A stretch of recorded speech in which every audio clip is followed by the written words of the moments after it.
I mean, for me, the Grand Prix winner was always a sort of dead cert to be a winner at some sort of medal level. Even from when we were doing the pre-submissions at home, it really stood out as a case for me. And when the jury got all together, we were looking at the long list. It was a sort of unanimous vote that it was going to win. I mean, it's probably one of the best written cases I've ever seen across the board. And there was a general consensus that if we wanted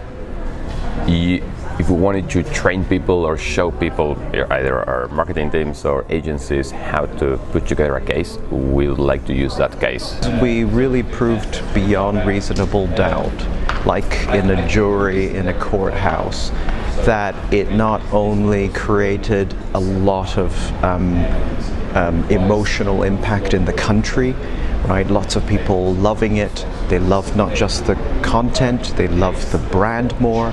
And on top of that, then people behaved differently. They went to the stores more, they bought more, with more people coming in every day. So with all that evidence in front of us, there was no other reason to not give this a Grand Prix. It was such a standout case, such a well-written paper, and it had covered off everything in terms of revenue, profit, year-on-year sales, social media engagement, just everything. It was such a professionally put paper that it's hard to discount it. And on top of that, of course, the creative is lovely and emotional and heartwarming and famous. So it had everything going for it. There was nothing it didn't have, really. It was one that really epitomized what the Creative Effectiveness Awards are. It had fantastic results, proven results, obviously showed that it was profitable for the company, but it was also fantastic storytelling and beautiful creative, and it was a really easy decision. The people, I will try to explain what was the Creative Effectiveness Lion. I will probably tell them to look at the John Lewis case, because it's so well done, so clear, so well demonstrated.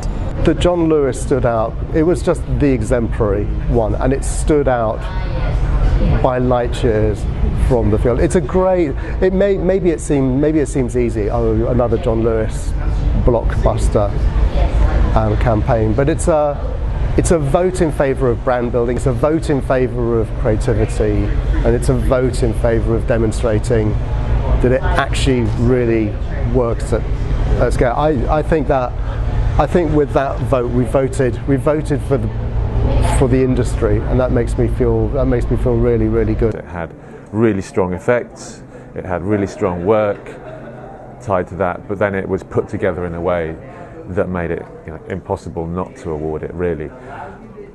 The phrase at the end of the judging was, should we give this a Grand Prix? Do we give a Grand Prix? And what everyone looked at each other and said, well, if that doesn't get a Grand Prix, then what do you have to do to get a Grand Prix?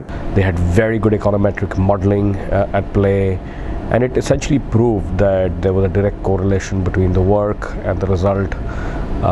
It went on to prove that it discounted a whole bunch of other factors which could have led to success.